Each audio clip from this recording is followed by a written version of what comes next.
The sound being emitted by this bat is part of an evolutionary system that allows it to navigate in total darkness, hunt prey and communicate with other bats. The ultrasonic sonar signals are emitted and then reflected back off an object. It's called echolocation, with bats able to judge distances to within a millimetre.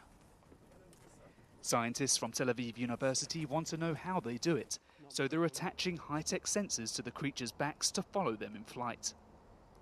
It's hoped data obtained from the bats will give engineers new ideas of how to build better radar and sonar technologies. Noam Svikal is part of the research team. I believe that we can learn a lot of stuff from them that we don't know. For example, bats can distinguish between objects of like in 1 millimeter of distance, and they can do a lot of stuff that engineers nowadays, human engineers, cannot understand yet. But it's delicate work.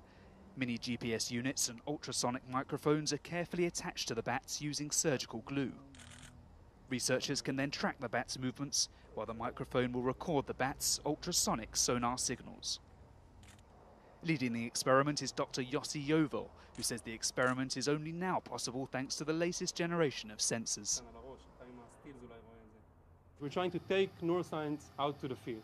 Okay, so we're monitoring bats outside in the field where they're flying in their natural behavior, extremely noisy. Okay, it's not a controlled environment.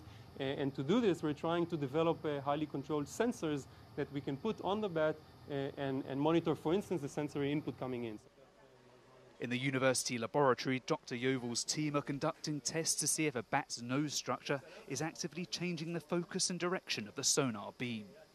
We're simultaneously recording using video to do very high resolution imaging of their nose leaf, and at the same time we're recording with a very large microphone array. This is an ultrasonic microphone array that allows us to record ultrasound in order to see if there's any change here that correlates to changes in the beam.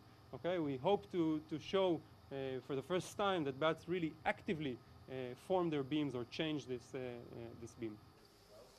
Dr. Yovel next plans to build what he calls an imprinted colony, an artificial environment simulating wilderness where bats will be equipped with sensory devices including cameras. It's a gradual process, but the team is confident that eventually they will learn the bat's secrets.